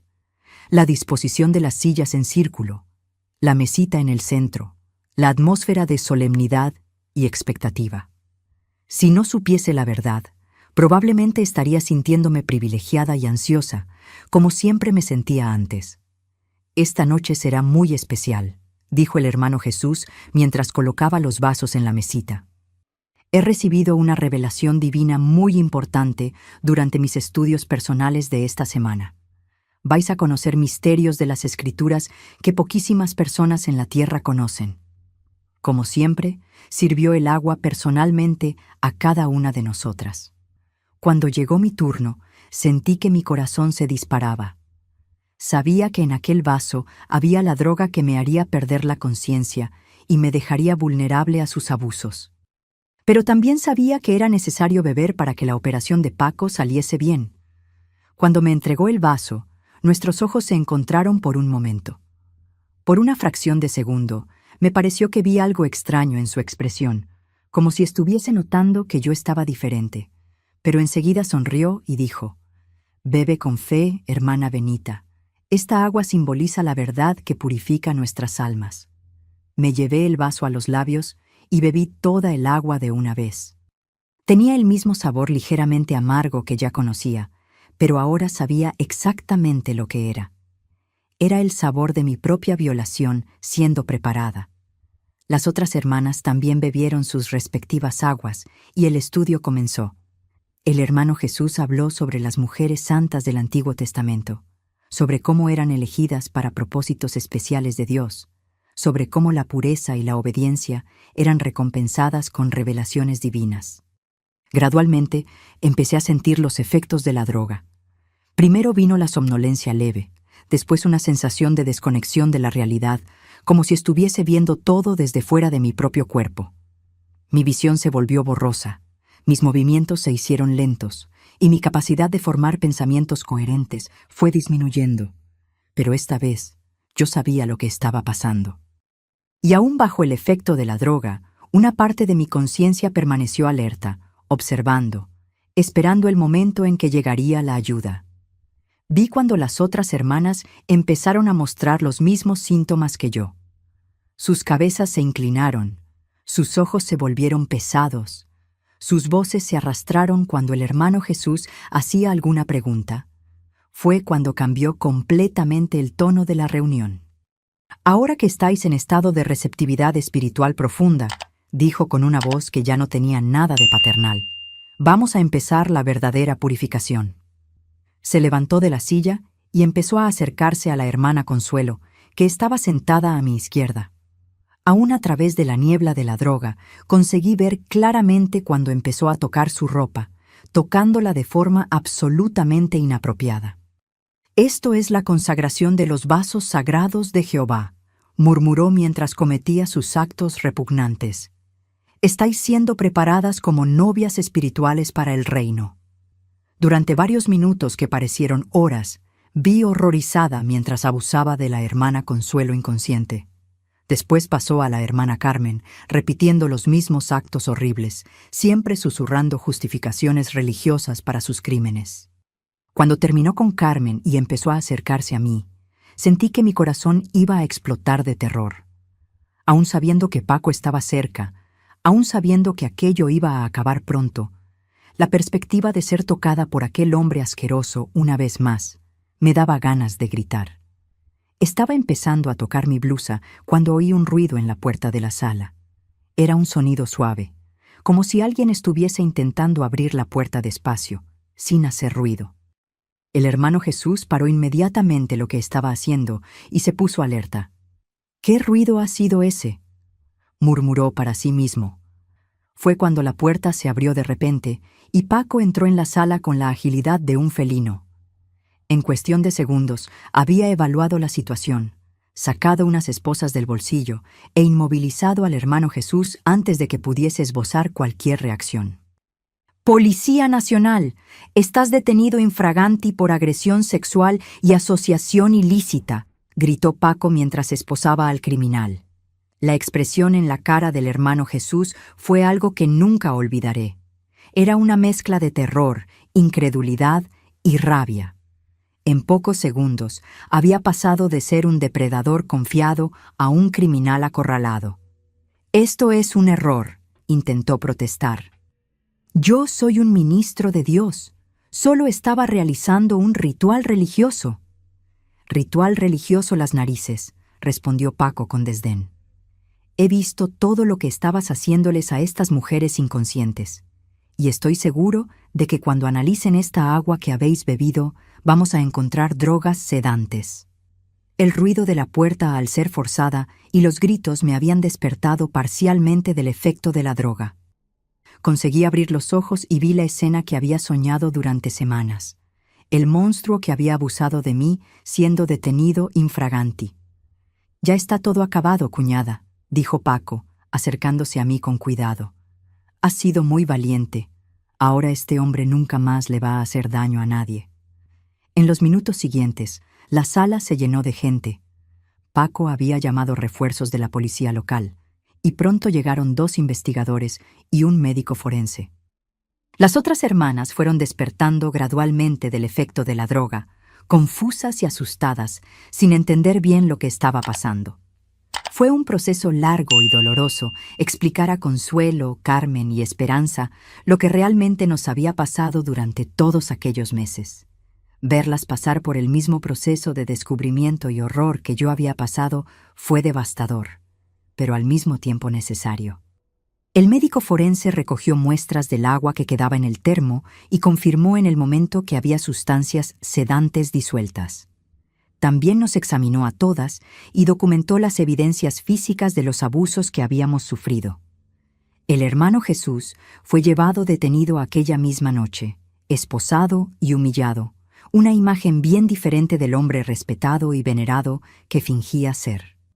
Hasta el último momento intentaba convencer a los policías de que todo había sido un malentendido, que éramos nosotras las que mentíamos y distorsionábamos rituales sagrados. Pero las pruebas eran irrefutables. El agua drogada, nuestro estado de inconsciencia, la condición en que fuimos encontradas, todo demostraba exactamente lo que había pasado.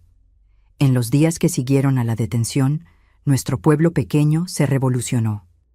La noticia de que el anciano coordinador de los Testigos de Jehová había sido detenido por drogar y abusar de mujeres de la congregación se extendió como la pólvora. Era el tipo de escándalo que marcaba a una comunidad para siempre. La reacción dentro de la propia congregación fue dividida y dolorosa. Algunos hermanos se pusieron de nuestro lado, horrorizados con lo que había pasado y dándonos todo el apoyo posible. Pero otros, desafortunadamente, prefirieron creer que estábamos mintiendo, que había alguna conspiración contra la organización, que el hermano Jesús estaba siendo víctima de una trampa. El cuerpo de ancianos restante se quedó completamente perdido sobre cómo manejar la situación. Nunca se habían enfrentado a algo así, y no había ningún protocolo establecido para cuando un líder de la congregación era detenido por delitos sexuales. Durante el proceso de investigación, descubrimos que el esquema del hermano Jesús era aún más elaborado de lo que habíamos imaginado. Había construido toda una metodología para seleccionar a sus víctimas. Siempre mujeres casadas entre 30 y 45 años, consideradas atractivas, que demostrasen dedicación espiritual por encima de la media. El investigador responsable del caso explicó que hombres como él eligen específicamente mujeres casadas porque son menos propensas a denunciar, tienen más que perder socialmente y son más fácilmente manipuladas a través del chantaje emocional y espiritual. Él no os elegía al azar, explicó el comisario durante una de las declaraciones. Cada una fue cuidadosamente seleccionada porque presentaba el perfil ideal para ser víctima silenciosa. Mujeres respetadas en la comunidad, con familias constituidas, con mucha inversión emocional en la religión, Durante las investigaciones, también descubrimos que el hermano Jesús había aplicado el mismo esquema en otras congregaciones donde había servido anteriormente. Encontraron al menos 3 pueblos donde había tenido grupos especiales de estudio con mujeres, siempre con las mismas características sospechosas. Varias de esas mujeres fueron localizadas e interrogadas, y muchas confirmaron que habían pasado por las mismas experiencias que nosotras: estudios especiales secretos, agua servida personalmente por el anciano, somnolencia inexplicable, lagunas de memoria, molestias físicas posteriores. Lo que más me impresionó fue descubrir durante cuántos años había aplicado aquel esquema criminal. No éramos solo 4 víctimas en un pueblo pequeño de Andalucía. Éramos parte de un patrón de abuso que se extendía por más de una década y varios pueblos. Este hombre es un depredador en serie, dijo el fiscal cuando el caso llegó a la justicia. Usó una institución religiosa respetada para tener acceso a víctimas vulnerables y desarrolló una metodología sofisticada para cometer sus delitos sin ser descubierto. El juicio tuvo lugar 8 meses después de la detención infraganti, y fue uno de los acontecimientos más difíciles por los que he pasado en mi vida. Tuve que relatar públicamente, delante de un jurado popular y de una sala llena de gente conocida, todos los detalles de los abusos que había sufrido. Ver al hermano Jesús sentado en el banquillo de los acusados, esposado, vistiendo un uniforme de preso en vez de los trajes elegantes que siempre había llevado, fue una experiencia surrealista. El hombre que durante tanto tiempo había ejercido poder absoluto sobre mi vida espiritual estaba ahí, reducido a lo que realmente era, un criminal común. Durante el juicio, intentó varias estrategias de defensa. Primero, alegó que era inocente y que nosotras estábamos mintiendo. Después, cuando las pruebas se volvieron irrefutables, intentó alegar que sufría de enfermedad mental. Por último, sus abogados argumentaron que había sido seducido por nosotras, como si fuésemos nosotras las que habíamos iniciado los abusos. Cada una de estas alegaciones era más repugnante que la anterior, pero yo estaba preparada. Durante los meses de investigación había aprendido mucho sobre cómo funcionan estos casos, y sabía que el intento de culpabilizar a las víctimas era una estrategia común de criminales sexuales. Las otras 3 hermanas que habían sido víctimas también testificaron valientemente durante el juicio. Fue emocionante ver cómo todas nosotras, que habíamos sido tan sumisas y silenciosas durante los meses de abuso, encontramos nuestra voz cuando llegó la hora de hacer justicia. La hermana Consuelo, que siempre había sido una de las más calladas en la congregación, habló con una firmeza que impresionó a toda la sala. Este hombre se aprovechó de nuestra fe para hacernos víctimas. Sabía que nosotras respetábamos la autoridad espiritual y usó eso contra nosotras. Pero hoy, delante de Dios y de los hombres, digo, no va a salir impune. El jurado tardó solo 2 horas en llegar a un veredicto unánime de culpable en todas las acusaciones. 4 delitos de agresión sexual mediante engaño, asociación ilícita, uso de sustancias químicas para cometer delitos y varios otros delitos relacionados. La sentencia fue de 28 años de prisión, sin derecho a progresión de grado antes de cumplir al menos 2/3 de la pena. Era una sentencia severa que tenía en cuenta no solo los delitos que habíamos probado, sino también el patrón de comportamiento depredador que se había establecido a lo largo de años. Cuando el juez leyó la sentencia, sentí una sensación de alivio y justicia que es difícil de describir. No era solo la satisfacción de ver a un criminal siendo castigado. Era la sensación de que mi dignidad había sido restaurada, de que mi dolor había sido reconocido, de que otras mujeres estarían protegidas. El impacto del caso en la congregación local fue devastador, pero también necesario. Muchos hermanos que inicialmente habían dudado de nuestras acusaciones vinieron a pedirnos disculpas después del juicio. La Organización de los Testigos de Jehová se vio obligada a implementar nuevos protocolos para evitar que situaciones similares pasasen en el futuro. Desafortunadamente, algunas personas nunca aceptaron la verdad, Algunos miembros de la congregación siguieron creyendo que había sido todo una conspiración, que éramos mentirosas, que habíamos destruido a un hombre de Dios. Esa reacción fue dolorosa, pero yo ya estaba preparada para ella. No importa si algunas personas no creen en la verdad, dijo Paco en una de nuestras conversaciones después del juicio. Lo que importa es que se ha hecho justicia y que este hombre nunca más va a poder hacerle daño a nadie. En los meses que siguieron al juicio, tuve que reconstruir mi vida completamente. Dejé de ser testigo de Jehová, no porque hubiese perdido la fe en Dios, sino porque ya no conseguía confiar en organizaciones religiosas jerárquicas donde una persona tiene poder absoluto sobre otras. El proceso de curación fue largo y difícil. Tuve que aprender a confiar otra vez en mí misma, en mi intuición, en mi capacidad de discernir entre lo correcto y lo incorrecto sin depender de la interpretación de autoridades religiosas. Manuel fue fundamental en ese proceso. Me apoyó incondicionalmente durante todo el periodo difícil, desde el descubrimiento de los abusos hasta la conclusión del juicio. Nunca me hizo sentir culpable o avergonzada, nunca cuestionó mi versión de los hechos, nunca me presionó para superar el trauma más rápido de lo que conseguía. «Eres la mujer más fuerte que conozco», me dijo en una de nuestras conversaciones más íntimas después del juicio. «Has pasado por algo terrible, pero has encontrado fuerzas para enfrentarlo y vencer. Estoy orgulloso de ser tu marido». Los niños también se vieron afectados por toda la situación, obviamente. Juanito, que en aquella época tenía 10 años, hizo muchas preguntas sobre por qué el señor de la iglesia había sido detenido, por qué mamá estaba siempre triste, por qué ya no íbamos a las reuniones. Explicar a un niño que un líder religioso respetado era en realidad un criminal que había hecho daño a mamá fue una de las conversaciones más difíciles que he tenido.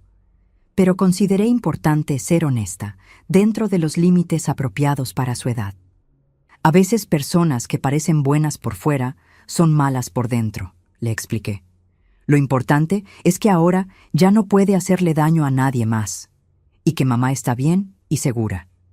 María, que tenía 8 años, fue más protegida de los detalles, pero también se dio cuenta de que algo importante había pasado en nuestra familia. Se quedó más pegada a mí durante aquel periodo, como si instintivamente supiese que yo necesitaba más cariño y protección. Uno de los aspectos más difíciles del proceso de recuperación fue lidiar con la vergüenza. Aún sabiendo racionalmente que había sido víctima, que no tenía culpa alguna de lo que pasó, una parte de mí se sentía humillada y avergonzada por haber sido engañada durante tanto tiempo. ¿Cómo he podido ser tan ingenua?, me preguntaba constantemente. ¿Cómo no me di cuenta de que me estaban drogando y abusando de mí? ¿Cómo creí aquellas explicaciones absurdas sobre trances espirituales?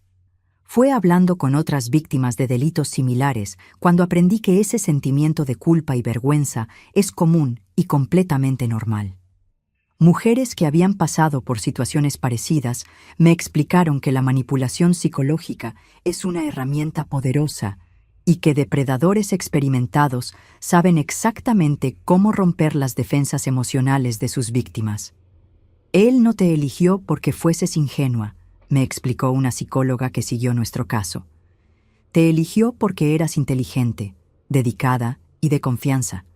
Esas cualidades eran las que te hacían una víctima ideal para el tipo de manipulación que él practicaba. Entender eso fue fundamental para mi curación. No había sido víctima por ser tonta o débil.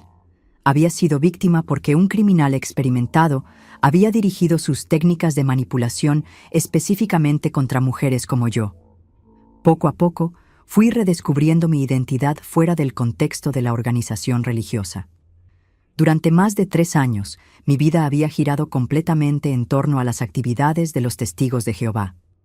Cuando salí, tuve que aprender otra vez quién era yo como persona, cuáles eran mis intereses personales, cuáles eran mis valores independientes de doctrinas religiosas. Volví a celebrar cumpleaños y fiestas con mi familia. Hice nuevos amigos fuera del ambiente religioso. Retomé aficiones que había abandonado, como la costura y la jardinería. Gradualmente, fui reconstruyendo una vida que fuese mía, no dictada por normas y expectativas de terceros. La relación con las otras víctimas también fue una parte importante de mi recuperación. Nosotras 4, yo, Consuelo, Carmen y Esperanza, desarrollamos una amistad profunda y duradera basada en la experiencia compartida y el apoyo mutuo. Nos encontrábamos regularmente para hablar, desahogarnos y darnos fuerza unas a otras. Era reconfortante poder hablar sobre el trauma con personas que realmente entendían lo que yo había pasado, sin necesidad de explicar o justificar mis sentimientos. Somos supervivientes, decía la hermana Carmen en una de nuestras conversaciones. No víctimas, supervivientes, y juntas somos más fuertes. Con el paso de los años, nuestra amistad se extendió también a nuestras familias. Los maridos se hicieron amigos, los niños crecieron jugando juntos, y formamos una especie de familia ampliada basada en el apoyo mutuo y la comprensión compartida. Si os ha gustado mi historia hasta aquí, por favor dejad vuestro like y suscribíos al canal. Demuestra que mi historia no se ha contado en vano. Y no os olvidéis de comentar desde dónde estáis viendo el vídeo. Me encanta saber que mi voz está llegando lejos. Años después del juicio, recibimos noticias de que el hermano Jesús había intentado aplicar el mismo esquema dentro de la prisión, intentando manipular a otros presos e incluso funcionarios a través de supuestos estudios bíblicos. Eso solo confirmó que realmente era un depredador en serie, incapaz de cambio genuino. Esas noticias me dejaron aún más convencida de que habíamos hecho lo correcto al denunciarle. Si no hubiésemos tenido el valor de enfrentarnos a él, probablemente habría seguido haciendo nuevas víctimas durante décadas. En 2010, casi 20 años después de los abusos, recibimos la noticia de que había muerto en prisión, víctima de complicaciones de diabetes. No sentí alegría ni tristeza con la noticia. Sentí solo un alivio final, la certeza de que aquel capítulo de mi vida estaba definitivamente cerrado. Hoy, a los 65 años, miro hacia atrás y veo que aquella experiencia terrible, por más traumática que haya sido, me enseñó cosas valiosas sobre la fuerza personal, sobre la importancia de cuestionar autoridades, sobre el valor de tener personas en las que realmente se puede confiar. Manuel y yo seguimos casados y felices. Nuestros hijos se han convertido en adultos responsables y conscientes, siempre alerta ante situaciones de abuso de poder y manipulación. Nuestros nietos crecen en una familia donde se enseña que nadie tiene derecho a hacer daño o manipular a otras personas, independientemente de qué posición de autoridad ocupe. Nunca volví a frecuentar ninguna organización religiosa estructurada, pero mantuve mi fe personal en Dios. Aprendí que la espiritualidad verdadera no necesita intermediarios humanos falibles, no necesita estructuras jerárquicas que concentran poder en las manos de unos pocos. Mi mensaje para vosotros que estáis escuchando esta historia es: confiad siempre en vuestros instintos. Si alguna situación os está haciendo sentir incómodos, cuestionadla. Si alguien os está pidiendo que guardéis secretos sobre actividades espirituales, desconfiad. Si alguien en posición de autoridad os está haciendo sentir vulnerables o confusas, buscad ayuda. No importa lo respetada que sea la persona, no importa qué cargo religioso ocupe, no importa cuánta gente crea en ella. Si vuestros instintos están gritando que algo está mal, escuchad esos instintos. Pueden salvaros la vida. Durante todos estos años que han pasado desde aquellos acontecimientos terribles, he recibido cartas y visitas de otras mujeres que han pasado por situaciones similares. Algunas fueron víctimas de pastores, otras de curas, otras de líderes de diferentes denominaciones religiosas. El patrón es siempre el mismo: uso de la autoridad espiritual para manipular y abusar de personas vulnerables. Una de las cartas que más me marcó fue de una joven de solo 19 años, de un pueblo vecino, que había leído sobre mi caso en el periódico local años después. Contaba que estaba pasando por una situación parecida con el pastor de su iglesia, y que mi historia le había dado valor para denunciar. Cuando leí sobre usted, hermana Benita, escribió, me di cuenta de que no estaba sola, de que no era la única persona que había pasado por esto. Su valor me dio fuerzas para contárselo a mi familia y buscar ayuda. Gracias por haber enfrentado a su agresor, porque eso me ayudó a enfrentar al mío. Cartas como esa me hacen entender que el sufrimiento por el que pasé no fue en vano. Si mi historia ha conseguido ayudar al menos a una persona a protegerse o a denunciar a un abusador, entonces todo el dolor ha valido la pena. También aprendí que los depredadores sexuales que usan la religión como disfraz son particularmente peligrosos, porque saben explotar nuestra necesidad natural de trascendencia y nuestra tendencia a confiar en figuras espirituales. Estudian nuestras vulnerabilidades emocionales y espirituales y usan esa información para manipularnos.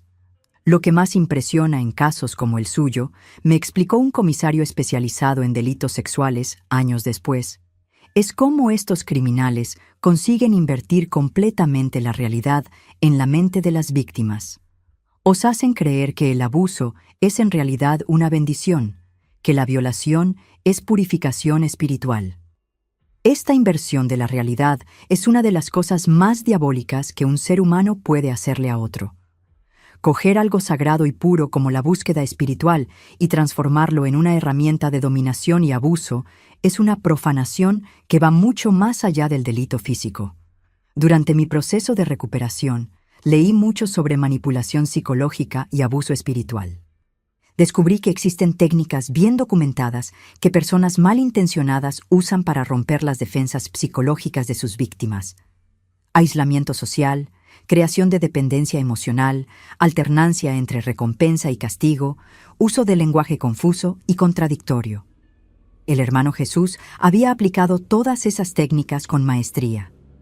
Primero, nos aisló del resto de la congregación a través del secreto de los estudios especiales.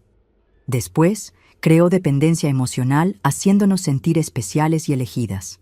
Alternaba entre elogios excesivos y críticas sutiles para mantener nuestro equilibrio emocional inestable. Y usaba lenguaje religioso complejo para confundir nuestra percepción de la realidad. Habéis sido víctimas de un lavado de cerebro sistemático, me explicó la psicóloga que siguió nuestro caso. Durante meses, él fue deconstruyendo vuestras personalidades y reconstruyéndolas de acuerdo con sus intereses. Es un proceso similar al que ocurre en sectas destructivas. Entender esto me ayudó a dejar de culparme por la tardanza en darme cuenta de lo que estaba pasando. No había faltado inteligencia o percepción por mi parte. Había sido sometida a técnicas sofisticadas de manipulación mental, aplicadas por alguien que claramente tenía experiencia en romper las defensas psicológicas de mujeres como yo. Con el paso de los años, también aprendí a identificar las señales de que alguien puede estar siendo víctima de abuso espiritual. Cambios súbitos de comportamiento, aislamiento de amigos y familiares, defensa excesiva de líderes religiosos, explicaciones confusas para situaciones extrañas, lagunas de memoria frecuentes, señales físicas de estrés o trauma. Siempre que percibo esas señales en alguien, intento abordar a la persona con delicadeza, ofreciendo una oportunidad para que hable sobre lo que está pasando. No siempre soy bien recibida, porque las personas que están siendo manipuladas frecuentemente defienden a sus manipuladores a capa y espada. Es así, me enseñó una trabajadora social especializada en casos de abuso. Las víctimas de manipulación psicológica frecuentemente se niegan a oír críticas sobre sus abusadores, porque reconocer la manipulación significaría admitir que fueron engañadas, lo que es muy doloroso. Por eso, aprendí a tener paciencia con personas que están pasando por situaciones similares a la que pasé. Sé que cada una tiene su tiempo para despertar y que presionar demasiado puede hacer que se cierren aún más en la negación.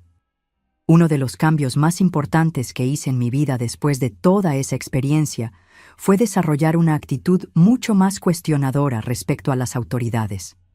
Antes, tenía una tendencia natural a confiar en personas que ocupaban posiciones de liderazgo, especialmente en el contexto religioso. Hoy, mi postura es completamente diferente.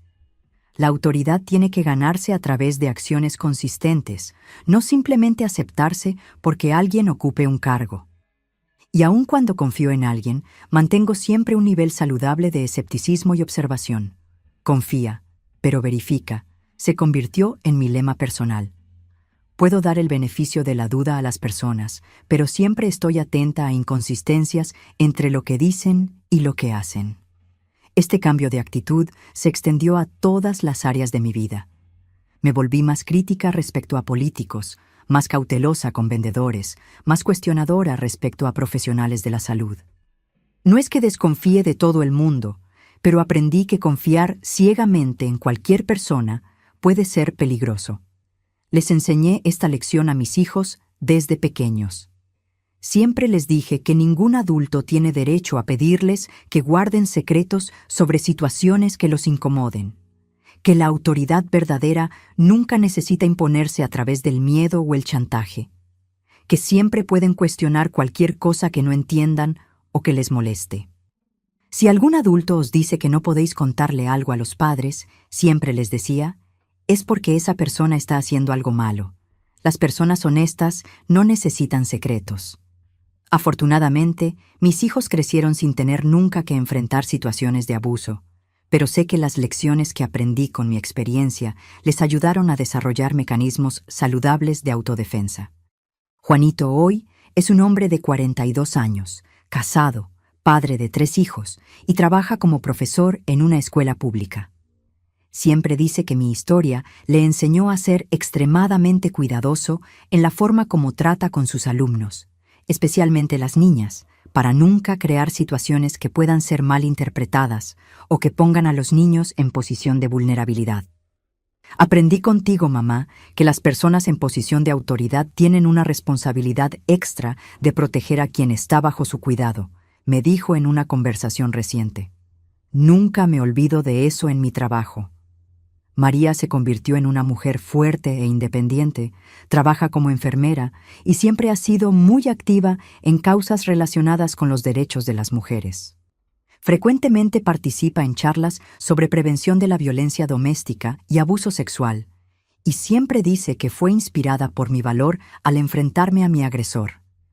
Tú me enseñaste que la mujer no tiene que aceptar ser víctima callada, suele decir, que podemos luchar, podemos denunciar, podemos buscar justicia. Ver a mis hijos crecer con esa conciencia sobre derechos humanos y protección contra abuso me da la sensación de que algo positivo salió de toda aquella experiencia terrible. Otro aspecto importante de mi recuperación fue aprender a perdonar, no al hermano Jesús por los delitos que cometió, sino a mí misma por haber tardado tanto en darme cuenta de lo que estaba pasando. Durante mucho tiempo cargué con una rabia contra mí misma que era casi tan destructiva como el trauma original. ¿Por qué fui tan tonta? ¿Por qué no me di cuenta antes? ¿Cómo pude dejar que aquello pasase durante tanto tiempo? Eran preguntas que me atormentaban constantemente. Fue solo cuando empecé a estudiar sobre manipulación psicológica y lavado de cerebro que entendí que mi reacción había sido completamente normal. Cualquier persona sometida a las mismas técnicas de manipulación probablemente habría reaccionado de forma similar. No fuiste tonta, fuiste víctima, me repetía constantemente una terapeuta que me acompañó durante años. Hay una diferencia fundamental entre esas dos cosas. Aprender esa diferencia fue fundamental para mi curación emocional. Conseguir separar responsabilidad de culpa, entender que había sido responsable de algunas decisiones, pero no tenía culpa de los delitos que fueron cometidos contra mí. El perdón a mí misma vino gradualmente, a través de mucho trabajo interior y muchas conversaciones con personas que me ayudaron a poner las cosas en perspectiva. Hoy puedo decir honestamente que ya no siento rabia hacia mí misma por lo que pasó. En cuanto al hermano Jesús, nunca conseguí perdonarle completamente, y aprendí que tal vez eso sea normal e incluso saludable. Algunas acciones son tan graves y causan daños tan profundos que el perdón puede no ser posible o necesario. Perdonar no es olvidar y no es absolver, me enseñó un consejero espiritual que busqué años después. A veces, lo más saludable que podemos hacer es simplemente dejar la rabia atrás sin necesariamente perdonar. Fue eso lo que conseguí hacer. Dejé la rabia atrás. no porque él mereciese perdón, sino porque cargar con aquella rabia me estaba haciendo más mal que bien. Fue una decisión egoísta en el mejor sentido de la palabra. Lo hice por mí, no por él. Hoy, cuando pienso en el hermano Jesús, siento principalmente indiferencia. Se convirtió en irrelevante en mi vida. Una persona que me hizo daño en el pasado, pero que ya no tiene ningún poder sobre mi presente o mi futuro. Esa indiferencia, para mí, fue mucho más liberadora de lo que el perdón habría sido. Significaba que había perdido completamente la capacidad de afectarme emocionalmente, que había recuperado totalmente mi poder personal. Una de las cosas de las que más me enorgullezco en todos estos años que han pasado es de nunca haber permitido que aquella experiencia me transformase en una persona amargada o demasiado desconfiada. Conseguí mantener mi capacidad de amar, de confiar en las personas correctas, de abrirme a nuevas experiencias. Claro que me volví más cautelosa, más atenta a señales de alerta, más crítica respecto a figuras de autoridad. Pero no permití que el trauma me cerrase al mundo o me impidiese vivir plenamente. El mayor triunfo sobre un abusador, me dijo una vez una amiga que también había sido víctima de violencia, es negarse a dejar que él defina quién eres. Es vivir bien a pesar de él, no por causa de él. Esa filosofía guió mi recuperación durante todos estos años. Siempre que sentía que estaba permitiendo que aquella experiencia limitase mi vida de alguna forma, hacía un esfuerzo consciente para superar esa limitación. Por ejemplo, durante un tiempo evité completamente cualquier actividad que pudiese estar remotamente asociada a la religión. Pero después me di cuenta de que eso me estaba privando de la dimensión espiritual de la vida, que siempre había sido importante para mí. Entonces empecé a explorar formas más personales y menos estructuradas de espiritualidad. Pasé a meditar sola, a encontrar a Dios en la naturaleza, a buscar trascendencia a través del arte, de la música, de la literatura. No voy a dejar que aquel hombre robe mi conexión con lo sagrado. Decidí en una determinada época. Él puede haber profanado una forma específica de religión, pero no puede profanar mi alma. Esta reconquista de mi vida espiritual fue una de las victorias más importantes en mi proceso de curación. Significaba que había conseguido separar el abuso de la espiritualidad genuina, que no iba a permitir que la maldad de una persona contaminase mi relación con Dios. En los últimos años, he recibido invitaciones para dar charlas sobre mi experiencia, especialmente para grupos de mujeres y organizaciones que trabajan con prevención de la violencia sexual. Siempre acepto esas invitaciones cuando puedo, porque creo que compartir mi historia puede ayudar a otras personas. Su historia es poderosa porque usted no solo sobrevivió, sino que transformó el trauma en sabiduría. Me dijo una organizadora de eventos en una charla que di el año pasado. Eso da esperanza a otras mujeres que están pasando por situaciones similares. Es verdad que transformar trauma en sabiduría no es fácil ni ocurre automáticamente. Requiere mucho trabajo interior, mucho apoyo de personas queridas y muchas veces ayuda profesional. Pero es posible, y cuando ocurre, puede ser profundamente transformador. Una de las cosas que siempre enfatizo en mis charlas es que sobrevivir a un trauma no nos hace automáticamente más fuertes o mejores. La fuerza y el crecimiento son conquistas que exigen esfuerzo consciente y persistente. No soy fuerte porque fui abusada, siempre aclaro. Soy fuerte porque elegí hacer el trabajo necesario para curarme y crecer a partir de esa experiencia terrible. Esta distinción es importante porque romantizar el trauma puede ser peligroso. Nadie debería tener que pasar por experiencias horribles para crecer como persona. Pero si alguien ya pasó, puede elegir si va a permitir que eso la destruya o si va a usar eso como combustible para crecimiento personal. Mi consejo para personas que están pasando por situaciones similares siempre incluye algunos puntos fundamentales. Busca ayuda profesional. No intentes lidiar sola. Rodéate de personas que te apoyan incondicionalmente. Ten paciencia contigo misma durante el proceso de curación. Y recuerda que no tienes culpa de lo que te pasó. La curación no es lineal, siempre aviso. Habrá días buenos y días malos, progresos y retrocesos. Eso es normal. Lo importante es no rendirse. También siempre enfatizo la importancia de denunciar cuando es posible. Sé que no siempre es fácil o seguro hacer eso, pero cuando es posible, la denuncia puede salvar a otras personas de pasar por el mismo sufrimiento. Cuando denunciamos a un abusador, siempre digo, no solo estamos buscando justicia para nosotras mismas, estamos potencialmente salvando a futuras víctimas. En mi caso específico, sé que nuestra denuncia impidió que el hermano Jesús siguiese abusando de mujeres durante décadas. ¿Cuántas vidas se salvaron porque tuvimos valor para enfrentarnos a él? Es imposible saberlo, pero seguramente fueron muchas. Hoy, a los 65 años, puedo decir honestamente que soy una persona realizada y en paz conmigo misma. Tengo un matrimonio sólido y feliz, hijos y nietos de los que me enorgullezco, amistades verdaderas y una sensación de propósito que viene de saber que mi historia puede ayudar a otras personas. No elegí pasar por la experiencia terrible que pasé, pero elegí cómo responder a ella, y esa elección hizo toda la diferencia en mi vida. Si habéis llegado hasta el final de esta historia, quiero que sepáis que vuestra paciencia al escucharme significa mucho para mí. Contar estos recuerdos no es fácil, aún después de tantos años, pero sé que es necesario.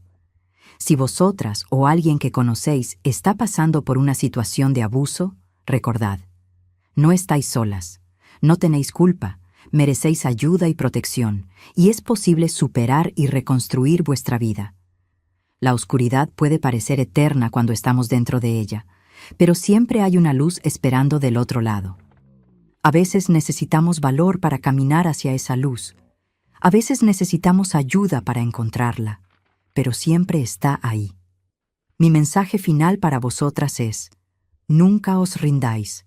No importa lo que hayáis pasado, no importa lo perdidas que os sintáis ahora, tenéis dentro la fuerza necesaria para superar cualquier adversidad. Yo soy prueba viva de que es posible transformar las peores experiencias de la vida en fuente de sabiduría, fuerza y propósito. Si yo pude, vosotras también podéis. Que Dios os bendiga a todas las que me habéis escuchado con paciencia y cariño. Y recordad, sois más fuertes de lo que imagináis.